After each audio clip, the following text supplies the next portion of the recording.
नमस्कार, मैं हूं आपके साथ शुभांगी सिंह मिश्रा और हमारी खास पेशकश समाज पर भारी बेटियों के शिकारी में आपका स्वागत है। मध्य प्रदेश के दो बड़े शहर भोपाल और इंदौर जो गवाह बने दो घिनौनी वारदातों के। इन घटनाओं ने एक बड़ी साजिश को तो उजागर किया पर कई गंभीर सवाल भी खड़े किए। हम बात कर रहे हैं लव जिहाद और रेप मामलों की, जिसमें बेटियों की सुरक्षा को लेकर समाज में चिंता और आक्रोश देखने को मिल रहा है, तो साथ ही हमारा समाज भी कटघरे में है। सबसे पहले आपको इंदौर की घटना बताते हैं जो हाल ही में घटित हुई है, जिसकी जांच अब भी जारी है। सबसे पहले बताते हैं कि इंदौर में क्या हुआ। दरअसल शूटिंग एकेडमी, इंदौर की एक नामी शूटिंग एकेडमी की हम बात कर रहे हैं, जहां लव जिहाद का मामला सामने आता है। हिंदू लड़कियों को यहां का ट्रेनर टारगेट करता है, प्रैक्टिस के नाम पर छेड़छाड़ करता है, उनका शोषण करता है। Shooting coach Mohsin bag touch करता है। आरोपी के फोन को देखा जाता है तो उसमें अश्लील चैट मिलती है। एक नहीं, दो नहीं, तीन नहीं, 150 लड़कियों को आरोपी ने शिकार बनाया, जिनके साथ उसके अश्लील चैट सामने आए। मोहसिन वीडियो बनाकर इन बच्चियों को धमकी देता था कि तुम्हारा करियर बर्बाद कर दूंगा, जैसा मैं कह रहा हूं वैसा करो। अब तक 3 पीड़िता सामने आ चुकी हैं, लेकिन 150 लड़कियों से एक मोहसिन ने चैट किया है। बड़ा सवाल यह है कि शूटिंग एकेडमी में यह पूरा घटनाक्रम हो रहा था, क्या प्रबंधन को इसकी कोई भनक नहीं थी? क्या लड़कियां इतनी डरी हुई थी कि उन्होंने आज तक कुछ नहीं बताया? लेकिन 3 पीड़िता सामने आई और मामले का खुलासा हुआ। तो ये तो बात हो गई इंदौर की। इस वक्त वीडियो आप देख रहे हैं, मोहसिन किस तरह से लड़कियों का शोषण करता है, हिंदू लड़कियों को टारगेट करता है। और ना सिर्फ अश्लील चैट मिलते हैं, अश्लील वीडियोस भी इस मोहसिन के फोन से मिलते हैं, जो है तो शूटिंग ट्रेनर कोच, लेकिन किस तरह की घिनौनी वारदात इंदौर में कर रहा था, जिसका खुलासा हुआ। अब आपको बताते हैं कि राजधानी भोपाल में हाल ही में क्या हुआ था, वो भी जरा सुन लीजिए। भोपाल का एक नामी कॉलेज, जहां की कई छात्राओं के साथ रेप हुआ। इस बात को जैसे ही पुलिस पता लगाती है कि क्या यह सिर्फ रेप की घटना है, तो पता चलता है कि यह तो पूरी साजिश है। हिंदू छात्राओं को पहले प्रेम जाल में फंसाया जाता है। एक डांस एकेडमी चलती है जिसमें डांस सिखाने के बहाने लड़कियों से दोस्ती होती है। हाई प्रोफाइल लाइफ का सपना दिखाया जाता है। नशीला ड्रिंक पिलाकर बारी बारी से उनका रेप होता है। रेप का एक वीडियो बनाया जाता है ताकि आगे लड़कियों को उसी के आधार पर ब्लैकमेल किया जा सके। इन छात्राओं को मांस खिलाया जाता है, गांजा पिलाया जाता है। गांजा पिलाने की पुष्टि हाल ही में महिला अधिकार आयोग और मानव अधिकार आयोग की रिपोर्ट में हुआ है। आप सोचिए जरा, रायसेन रोड स्थित एक प्राइवेट कॉलेज का मामला, इंजीनियरिंग कॉलेज ये, जहां छात्राएं पढ़ने जा रही थी, लेकिन उनके साथ क्या हो रहा था इसका खुलासा तब हुआ जब एक नहीं, दो नहीं, एक पूरा ग्रुप इन लड़कों का, जिनके नाम फरहान है, जिनका नाम अबरार है, जिनका नाम साद है, ये सब मिलकर एक प्लानिंग के तहत एक जगह भी आई है सामने, क्लब 90 नाम की, जहां पर पूरी वारदात को अंजाम दे रहे थे। सवाल यही कि आखिर इन्हें यह हिम्मत कहां से मिली?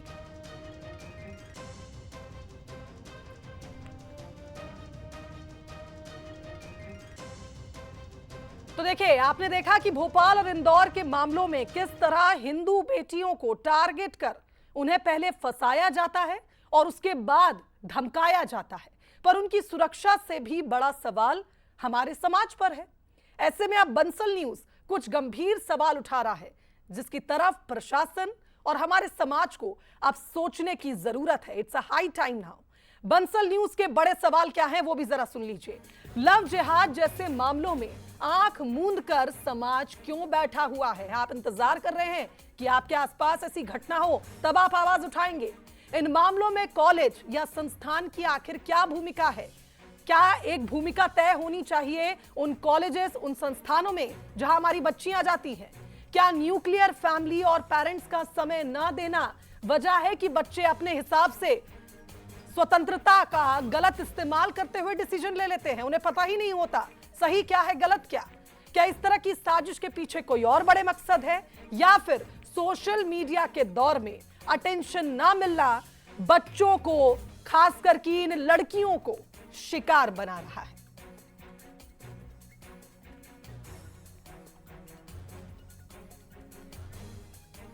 तो चलिए अब आपको हमारे मेहमानों से मिलवाते हैं जो आज हमारे साथ इस विषय पर चर्चा भी करेंगे और ये बताएंगे कि समाज की क्या भूमिका है, प्रशासन की क्या भूमिका है और अब कैसे इस समस्या का समाधान ढूंढा जाए। हमारे साथ clinical counsellor doctor Sanjeev Tripathi जुड़ रहे हैं। संजीव जी, स्वागत करती हूं आपका। अरविंद खरे जी रिटायर्ड सीएसपी हैं, आपका भी स्वागत है। और समाज सेविका माला सिंह ठाकुर भी हमारे साथ जुड़ रही है। माला जी, आपका भी स्वागत करती हूं बंसल न्यूज पर। और माला जी, चूंकि बात हो रही है बेटियों की, महिलाओं की, शिकार बन रही हैं बच्चियां, समस्या हम सबके सामने है, मामले भी मैंने बता दिए। सबसे बड़ा सवाल, समाधान क्या है? माला जी, मुझे लगता है कि जैसा आपने प्रारंभ में ही कहा शुभांगी जी, की पर्याप्त जागरूकता की आवश्यकता है और हम लोग जिस प्लेटफॉर्म पे काम करते हैं वहां प्रयास करते हैं कि बेटियों को इस प्रकार की घटनाओं के प्रति जागरूक किया जाए। Prevention is better than cure, इस बात को मैं मानती हूँ कि किस प्रकार से आज की जो जनरेशन है उसको बताना कि जिस प्रकार की घटनाएं लगातार हमारे आसपास हो रही हैं, कैसे लव-जिहाद लगातार पैर पसार रहा है, हमारे मित्र की सूची में कौन है, हम किन से मिलते हैं, किन से बातचीत करते हैं। माता पिता को भी इस बात की चिंता करना चाहिए कि बच्चे कहाँ जा रहे हैं, किन से मिल रहे हैं, उनके मित्र कौन है, उनको पढ़ाने वाले शिक्षक कौन है, वो कहाँ ट्यूशन जाते हैं। ये सारी बातचीत मुझे लगता है कि जब हम पढ़ते थे तब हुआ करती थी, हम कुटुंबों में थे, दिन भर हमने क्या किया वो सब बातें हुआ करती थी। पुनः उसी ट्रैक पे आना होगा। घर परिवार के जो संस्कार है उसका बहुत महत्व है। मुझे लगता है परिवार से जुड़ेंगे तो बाहर की जो चीजें हैं वो अपने आप, जो असामाजिक तत्वों से जुड़ाव है वो समाप्त हो जाएगा। बिल्कुल माला जी, इस बात से तो मैं भी एग्री करती हूँ कि परिवार के साथ जितना जुड़ाव खत्म हो रहा है धीरे धीरे, बच्चे इसलिए ये कहें कि जो कहा जाता है उन्हें बरगला दिया जाता है, ब्रेन वॉश कर दिया जाता है। एक बड़ी वजह हो जाती है कि आपको आपके माता पिता के साथ समय ही नहीं मिल रहा है बताने के लिए कि आप क्या बातें कर रहे हैं, दिन भर में आप किसके साथ रहते हैं, किन लोगों के साथ उठते बैठते हैं। अरविंद जी हमारे साथ है, रिटायर्ड सीएसपी, आपको तो एक लंबा एक्सपीरियंस रहा है अरविंद जी, और जिस तरह की घटनाएं अब लगातार बढ़ रही हैं, आप देखिए घटनाएं दिन पर दिन बहुत ही गंभीर आते जा रही हैं, लेकिन सवाल यह है कि प्रशासनिक तौर पर अगर हम देखें इन समस्याओं का क्या समाधान हम निकाल सकते हैं। कोई भी घटना घटित होती है, घटना घटित होने के बाद क्या करना है ये आप सब अच्छे से समझते हैं, लेकिन इन घटनाओं को हम रोकें कैसे? इस घटनाओं को रोकने के लिए समाज की जागरूकता ही आवश्यकता है। समाज जितना जागरूक होगा, परिवार में जितनी, जो आपने शुरू में बताया कि ज्वाइंट फैमिली होती थी, काउंसलिंग होती थी, बच्चों को समझाते थे। आजकल के पुलिस की एक क्या है, जैसे मैं पुलिस के पक्ष में बताऊं, पुलिस की एक मर्यादा है, जब कोई थाने में आके रिपोर्ट करता है तभी तभी पुलिस उस पर एफआईआर करके कार्रवाई करती है। जैसे आप बता रही 150 लड़कियों के साथ उसने छेड़ाखानी की, जिम ट्रेनर ने या किसी ने भी की, 150 में 3 बच्चियां सिर्फ थाने तक रिपोर्ट करने आई। ऐसा क्यों? तो समाज का भी दायित्व तो है कि किसी भी बच्चे के साथ यदि ऐसी बदतमीजी हुई है तो तत्काल थाने में जाके रिपोर्ट करे। तो पुलिस की एक टेक्निकली और वैधानिक तौर पे हाथ बंधे हुए रहते हैं। जब तक पुलिस के पास कोई सूचना नहीं आती, पुलिस किसी लड़कियों से, उन लड़कियों के घर पे जाके रिपोर्ट लिखने नहीं जाती है। तो सामान्यतः इसमें सबसे बड़ी जागरूकता है, किसी के साथ ऐसी घटना होती है या बदतमीजी होती है उसको तत्काल, लेकिन अरविंद जी, बिना इसमें एक झिझक के, बात ये बिना भी आ शर्म जाती के। है कि हमारे समाज में, हमारे देश में अगर हम खास करके देखें, परिवारों में खास करके जो मिडिल क्लास फैमिलीज होती हैं वो बहुत बंधे रहते हैं चीज़ों से। समाज का डर, फिर पुलिस के थाने के चक्कर लगाएंगे तो लोग पूछेंगे क्या हुआ, इस तरह के डर भी एक बहुत बड़ी वजह होती है कि लड़कियां चुप कर जाती हैं, चीजें बताती नहीं है। लेकिन आजकल जो पैटर्न है आप देखिए क्राइम का, खास करके लव जिहाद के केसेस आप देखिए, पूरी प्री प्लान्ड एक थ्योरी बनाई जाती है, सिनॉप्सिस तैयार करते हैं ये गैंग और उसके बाद एक्शन लेते हैं, लड़कियों को टारगेट पे लेते हैं। क्या ये बड़ी चुनौती आप लोगों के लिए है? जिस तरह से आप देखिए जांच करते हैं मामलों की और परत दर परत चीजें खुलती जाती है। लव जिहाद जैसी कोई धारा कानून में है नहीं है। लव जिहाद तो सिर्फ जो भी आप लोग बोलते हैं, आप लोगों के द्वारा इजाद किया हुआ है, और बाकी जो चलता रहता है पॉलिटिकली, उससे हमें कोई लेना देना है नहीं। हम तो टेक्निकली बता रहे हैं कि लड़कियों के संबंध में मैं स्पष्ट करना चाहूंगा, हर थाने में महिला सिपाही, महिला सब इंस्पेक्टर मौजूद है। उनकी मर्यादा और सम्मान के साथ उनकी रिपोर्ट लिखी जाती है और बड़ी गोपनीयता से लिखी जाती है। कोई पुरुष उनसे इंट्रोगेशन करता नहीं है। और यहाँ तक कि न्यायालय में भी बड़े गोपनीय, मतलब जरूरी हो सकता है कोई अकेले में सुनते हैं। लड़कियों के, महिलाओं के सम्मान में कानून अपना ढंग से काम करता है। मेरा सिर्फ एक ही सुझाव है, जिन बच्चों के साथ हुआ है उनको थाने में अरविंद रिपोर्ट जी, करना मैंने चाहिए, कोई बेझिझक पॉलिटिकल या कोई मीडिया। टेक्निकल सवाल तो आपसे नहीं किया था, लेकिन एक बड़ी वजह ये भी आप कह रहे हैं थाने पहुंचकर लड़कियां रिपोर्ट लिखवाएं। इतना आसान, मैं वही बता रही हूँ, इतना आसान नहीं होता। लड़कियां भी डरी हुई होती हैं, धमकियां भी उनको मिलती हैं। पुलिस किस तरह से लड़कियों को एक ऐसा एटमॉस्फेयर दे सकती है या इस तरह से जागरूकता आप कैसे दे सकते हैं कि लड़कियां बिना डरे, बेखौफ होकर किसी नंबर के जरिए या थाने तक पहुंचे और ये समस्या आप तक बताएं? माला जी कुछ कहना चाह रही थी। माला जी।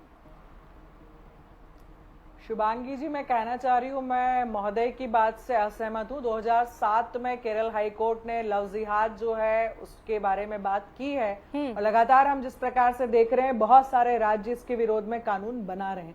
तो ये कहना कि ये कोई कानूनी विषय नहीं है या कोई तकनीकी विषय नहीं है, तो मुझे लगता है चैनल पे ये बोलना बिल्कुल सर्वथा गलत है। और माला जी, यहाँ पर मैं ये एक बात ये भी ऐड ऑन करना चाहूंगी अरविंद जी आपको, कि बंसल न्यूज की अगर मैं बात करूं तो हम हमारे दर्शकों को इस तरह से इन पूरी घटनाओं से अवगत कराते हैं। हमारा मकसद सिर्फ जागरूक करना है।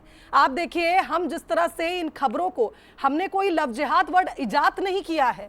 हम इन लड़कियों को जो शिकार बन रही है या समाज में जिस तरह से ये घटनाएं घटित हो रही हैं उसके प्रति जागरूक करने का काम करते हैं। हम कोई पॉलिटिकल या टेक्निकल किसी एजेंडे के थ्रू ये काम नहीं करते हैं। हमारा काम है जनता के बीच पहुंचकर उनकी समस्याओं को सुनना, उन्हें जागरूक करना और उनके मसलों को उठाना। इसलिए आज हम सभी बैठे हैं यहाँ पर इस बात पर चर्चा करने के लिए कि क्या समाज ही कटघरे में है, क्या हम हमारी जो भूमिका है उसे सही ढंग से अदा नहीं कर पा रहे हैं। यही एक बड़ी वजह है ऐसी घटनाएं हो रही हैं।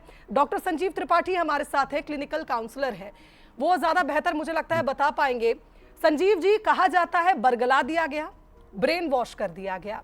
ऐसा तो है नहीं कि ये बच्चियां, ये लड़कियां अन्य लोगों से संपर्क में नहीं रहती हैं, लेकिन ऐसा क्या दबाव बन जाता है किसी के मानसिक, ये कहे मानसिक स्थिति पर, कि वो किसी के चलते, किसी की बात के चलते इतनी ज्यादा प्रभावित हो जाती है। हमने कुछ ऐसी फिल्में भी देखी हैं, कुछ OTT प्लेटफॉर्म्स पर भी इस तरह की चीजें, कंटेंट सामने आया कि लड़कियों को धीरे धीरे करके किसी एक विचारधारा से जोड़ने का प्रयास किया जाता है और फिर वो सब कुछ भूल जाती है, बचपन से उनके सारे फाउंडेशन, सारे सिद्धांतों को।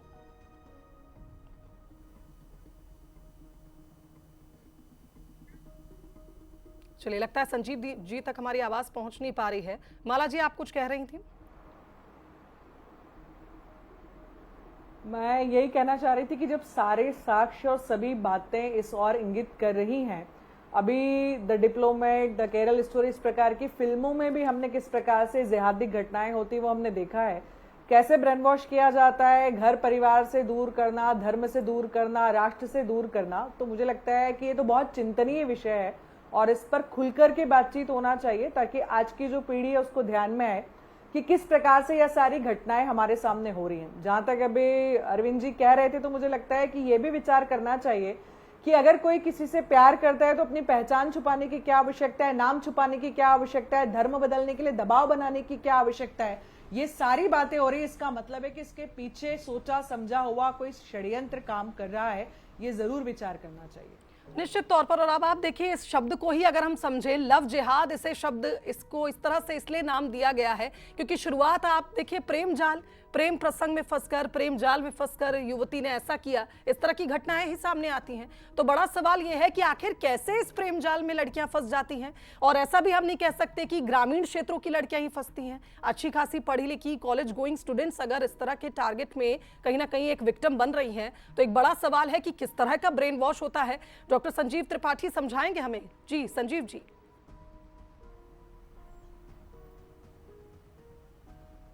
चलिए, लगता है एक बार फिर संजीव जी से हमारा संपर्क नहीं हो पा रहा है। कोशिश करेंगे कि उनसे जरूर ये समझें हम कि ये किस तरह का ब्रेन वॉश है।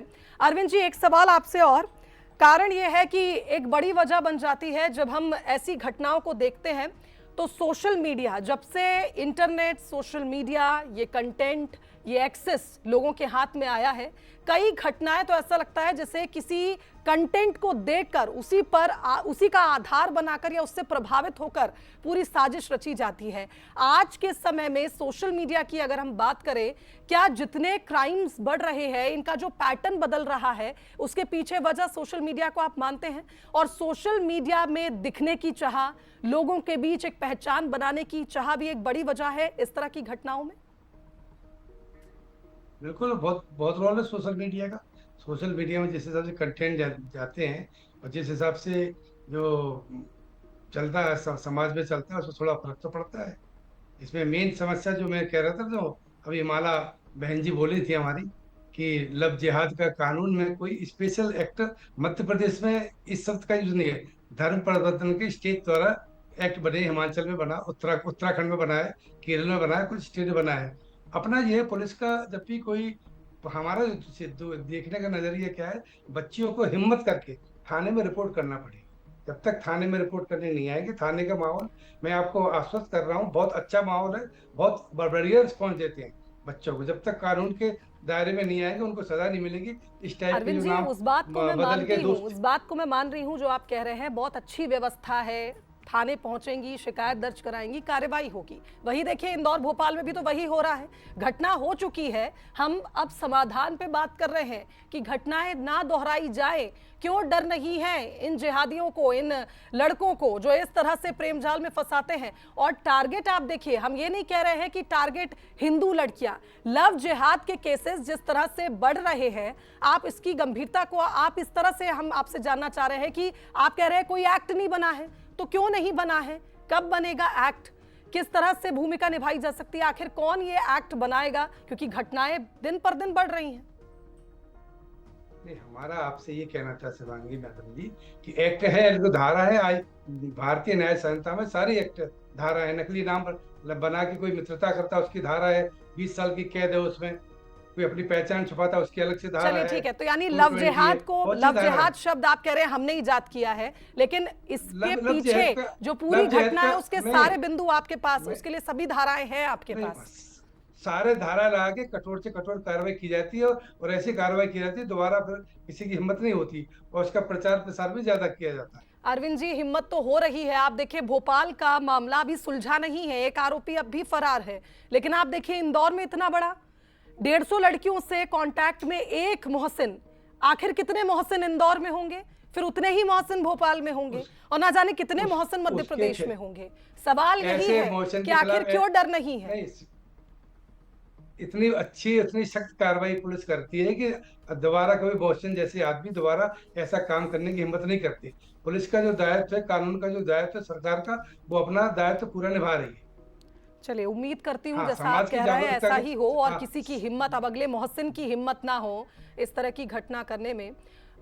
मैडम हमारे साथ माला जी मौजूद है। माला जी, ऐसी कार्रवाई होती है कि फिर कोई मोहसिन नहीं बनता। अब ये मोहसिन इंदौर से सामने आ गए हैं, शायद अरविंद जी मुझे समझा नहीं पा रहे हैं। मेरा ये मानना है कि हम बात करते हैं जांच पर जब कोई घटना सामने आती है, लेकिन समाज का क्या रोल है। समाज सिर्फ ये नहीं कि हम, पेरेंट्स की एक भूमिका, बहुत बड़ी भूमिका है, घर में बातचीत ना होना एक बहुत बड़ी वजह है, न्यूक्लियर फैमिलीज, आप कुटुंब की बात कर रही थी, लेकिन इसके अलावा हम क्या कर सकते हैं। क्या ये लड़कियां, जो युवाओं की आजकल की एक धारणा है कि हमारे ग्रुप में एक अलग पहचान के लिए लोग हमें हमारे बीच का ही समझें, हमें अलग थलग ना कर दें, हमें किसी विचारधारा का ना बता दें कि अरे ये तो लिबरल है, अरे ये तो कम्युनल है, क्या ये भी एक बड़ी वजह हम माने कि बच्चे गलती कर जाते हैं बिना किसी से पूछे। शुभांगी जी, मुझे इसमें ऐसा लगता है कि आज की जो पीढ़ी है वो कहीं ना कहीं जिस प्रकार का वातावरण वर्तमान समय में है, ऐसे ओटीटी प्लेटफॉर्म्स हमारे सामने हैं, इस तरीके के बहुत सारा कंटेंट सोशल मीडिया और इस प्रकार के प्लेटफॉर्म्स के माध्यम से हम सबके बीच में है। एक समय था जब बहुत सारी जो चीजें नितांत व्यक्तिगत हुआ करती थी, आज के समय में व्यक्तिगत कुछ भी नहीं है। और जिस उम्र की बेटियों को हम यहाँ पर देख रहे हैं, स्वाभाविक है कि उस उम्र में जब कोई आपका एक्स्ट्रा केयर करता है, आपका एक्स्ट्रा ध्यान रखता है, आपको एक्स्ट्रा सपोर्ट करता है, तो शायद हो सकता है प्रथम दृष्टया आपका झुकाव उसकी तरफ हो। लेकिन मुझे लगता है कि जब बातचीत करने के लिए कोई आपके पास है, मुझे लगता है कि जिस प्रकार से जो शिक्षक हैं, अगर वो भी सामान्य रूप में अपने बच्चों से सामान्य बातचीत करते रहें कि बेटा आपको कोई परेशान तो नहीं कर रहा है, आप कहाँ कोचिंग जाते हैं, किनके बीच में रहते हैं, आपके मित्र कौन है, जब तक मुझे लगता है संवाद जो है वो सबसे बड़ा हथियार है। अगर संवाद सार्थक होगा तो इस प्रकार की समस्याओं में स्वभावतः कमी आएगी। जैसे जैसे जागरूकता इन विषयों की तरफ आएगी, सरकार को जो करना है, शासन को जो करना है, प्रशासन को जो करना है, उसकी अपनी सीमाएं हैं, लेकिन जिसकी सीमा नहीं है तो वो है समाज। तो समाज और परिवार की सबसे बड़ी भूमिका है। समाज को ये सोचना चाहिए कि हमारे आसपास इतने लोग, इस प्रकार की किसी एकेडमी का संचालन हो रहा है, लगातार इस प्रकार की घटनाएं वहां पर हो रही है। बड़ा आश्चर्य की बात है कि इतने सारे लोग वहां आसपास रहते हैं और किसी को ध्यान में ही नहीं आया कि यहाँ पर एकेडमी में ऐसा भी कुछ चल रहा होगा। तो मुझे लगता है कि ऐसा भी प्रयास करना चाहिए। आज के समय में जब हम डिजिटल पेमेंट इत्यादि करते तो ध्यान में आता है कि चेहरा कोई और है और जब पेमेंट जा रहा है नाम कोई और है, हाथों पे कलावा बांध करके, टीका लगा करके और अपनी पहचान छुपा करके, ये तो करना ये सर्वथा अनुचित है। दोनों ही चीजें मुझे लगता है कि विचारणीय है। मध्य प्रदेश सरकार को इसके प्रति कड़े से कड़ा कानून बनाना, ये हम सब आग्रह कर सकते हैं, लेकिन बहुत कड़ा कानून बन जाएगा उससे ही सारी समस्याएं हल हो जाएंगी ऐसा मुझे नहीं लगता, क्योंकि बहुत सारी चीजें हमारे सामने ऐसी हैं जिसके लिए कड़े कानून हैं, लेकिन वो समस्याएं आज भी उसी प्रकार से हमारे सामने जीवंत हैं। तो मुझे लगता है पर्याप्त जागरूकता, परिवार का आपसी संवाद, समाज की भी जागरूकता, हम जहां रहते हैं वहां आसपास उस प्रकार का वातावरण कि हमारी गली मोहल्ले में कौन आ रहा है, क्यों आ रहा है, ये चीजें हम पहले ध्यान रखते थे। मुझे लगता है आज भी इस काम को करने की आवश्यकता है। बेटियों से बातचीत करने की आवश्यकता है, केवल बेटियों से ही नहीं, बेटों से भी पर्याप्त संवाद करने की आवश्यकता है, और यही इस सब चीजों का समाधान मिल सकता है। बिल्कुल। और जिस तरह से हम बात कर रहे हैं आज के युवाओं की और उनकी सोच की, डॉक्टर संजीव त्रिपाठी आपसे समझना चाह रही हूँ, तीसरे बार सवाल को रिपीट करूंगी। कारण यह है कि ये समझना चाहती हूँ कि आजकल के युवाओं की ये बात नहीं है। बात यह है कि छोटे शहरों की लड़कियां बड़े शहरों में आती हैं, उन्हें बड़े सपने दिखाए जाते हैं, हाई प्रोफाइल सपने दिखाए जाते हैं, गलती कर जाती हैं, डर के मारे बताती रही हैं। ये कैसा ब्रेन वॉश है और कैसे ये काम करता है? क्यों लड़कियां समझ नहीं पाती जिससे दोस्ती कर रही हैं वो कौन है, उसका मकसद क्या है? क्या इससे भी कोई साइकोलॉजिकली भी इसका कोई ना कोई कनेक्शन है, या इसे साइकोलॉजिकल कमजोरी कहें उन लड़कियों की कि उनको डिसीजन मेकिंग ही नहीं है कि क्या उनके लिए सही है क्या गलत? इसमें दो तीन पहलू हैं जो आपने मुझसे सवाल किया है। पहले मैं इस बात का जवाब दे देता हूँ आपको जी। कि जो लड़कियां नहीं बता पा रही हैं, नहीं कह पा रही हैं, जिनके साथ ये हो रहा है, वो कहीं ना कहीं प्रॉपर एक एजुकेशन जो एक मिलना चाहिए, एक सपोर्ट सिस्टम जो मिलना चाहिए फैमिली की तरफ से, स्कूल की तरफ से, जो एक proper bad touch good touch की ट्रेनिंग और एक सेक्स एजुकेशन जो मिलनी चाहिए, अपने इमोशंस के प्रति उसको कैसे कंट्रोल करना है, कैसे अपने इमोशंस को अपन को कहाँ पर इन्वेस्ट करना है, तो वो सारी चीजें ना तो फैमिली में कोई सपोर्ट सिस्टम है, ना उनको प्रॉपर एजुकेट किया गया है। तो एक स्ट्रक्चर्ड तरीका होना चाहिए। मैं ये कहूँगा जैसे ऑर्गेनाइज क्राइम लगता है, जैसे लफ्ज याद लगता है तो ऑर्गेनाइज क्राइम है, तो हमको भी ऑर्गेनाइज होना पड़ेगा, हमको भी एक स्ट्रक्चर्ड एक प्लेटफॉर्म बनाना पड़ेगा, हमको स्कूल लेवल पर एक काउंसलिंग सेल बनाने पड़ेंगे, हमको एक हेल्पलाइन लानी होगी, और हमको देखें कि हर बच्चे को प्रॉपर एजुकेशन दी जा रही है इस बारे में कि नहीं दी जा रही है, प्रॉपर ट्रेनिंग दी जा रही है कि नहीं दी जा रही है। वो अपने इमोशंस को, अपनी बातों को खुलकर अपने स्कूल में, अपने सेल में, जो भी मेंटल हेल्थ सेल बनाया जाता है या काउंसलिंग सेल बनाया जाता है, वहाँ बता पा रहे हैं। आपकी फैमिली के जो लोग हैं, आपके जो माता पिता हैं, क्या वो आप उनके सामने अपनी सारी बातें खुलकर कहने के लिए क्या वो प्लेटफॉर्म आपके पास है? तो वो सारे एक प्रॉपर टीचर को, पेरेंट्स को, बच्चों को एक प्रॉपर इंटरवेंशन, एक साइकोलॉजिकल साइको एजुकेशन की जरूरत है, एक सेक्स एजुकेशन की जरूरत है। तो इस तरह से हम जब एक स्ट्रक्चर बनाएंगे, चाहे वो प्रशासनिक लेवल पर हो, चाहे सरकार इसमें दखल दे, और एक ऑर्गेनाइज तरीके से हम इससे निपट सकते हैं, क्योंकि ये ऑर्गेनाइज क्राइम है और हम इसके लिए हमको भी ऑर्गेनाइज होना पड़ेगा। तो जहाँ तक एक जागरूकता की बात है, वो तो जरूरी है, समाज में एक जागरूकता है, लेकिन एक प्लेटफॉर्म भी हो, एक ऐसी जगह भी हो जहाँ बच्चे अपनी खुद की अपनी बातें कह सकें, और उन्हें ये समझ में ये ऐसा ना लगे कि जो कुछ भी उनके साथ हुआ है वो किसी से नहीं कहा जा सकता, या वो इमोशनली बहुत वीक हैं, उसके साथ वो डील नहीं कर पा रही हैं। तो ये सारी चीजें मुझे लगता है हम एक प्रॉपर स्ट्रक्चर तरीके से उन चीजों से निपट सकते हैं।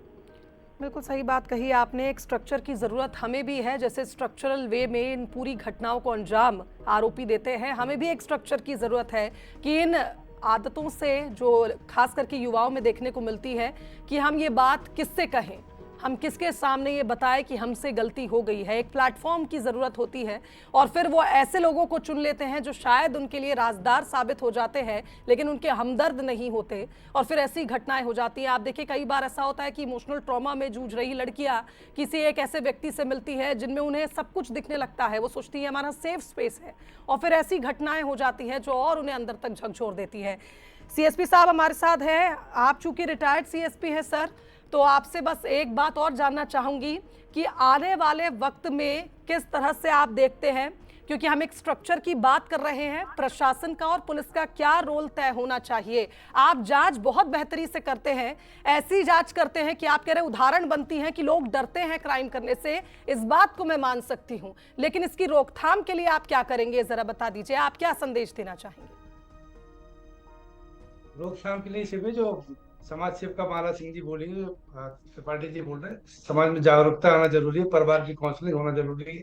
और बाकी मैं एक चीज कहूंगा तो थोड़ा अच्छा नहीं लगेगा, बोलिए इस सर। टाइप की जो एक्टिविटीज हैं, जिम जाना, ये ट्रेनिंग जाना, मुसलमान अपनी लड़कियों को क्यों नहीं भेजते? थोड़ा इस बात पे भी सबको सोचना पड़ेगा।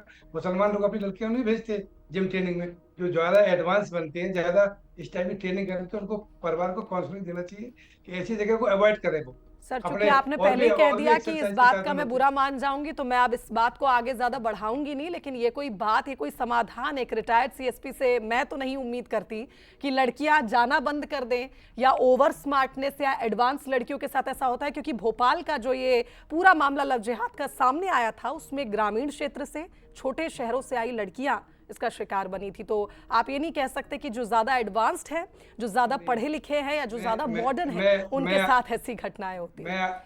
मेरे पास समय की कमी है सर। बहुत शुक्रिया अरविंद खरे जी हमारे साथ जुड़े थे, आपका शुक्रिया। डॉक्टर संजीव त्रिपाठी, माला सिंह ठाकुर मैम, आपका बहुत शुक्रिया आज की इस चर्चा में जुड़ने के लिए, अपने विचार हमारे सामने और हमारे दर्शकों के सामने प्रकट करने के लिए। बड़ा सवाल है, बेटियों के शिकारी समाज पर भारी हैं, लेकिन हमारी इसमें क्या भूमिका है ये तय करना इसलिए जरूरी हो जाता है क्योंकि ये दंश आज का नहीं है, काफी लंबे वक्त से इस दंश को हम झेलते आ रहे हैं। लेकिन सवाल यही है कि समाधान की शुरुआत कहां से करें, क्या अपने घर से करें?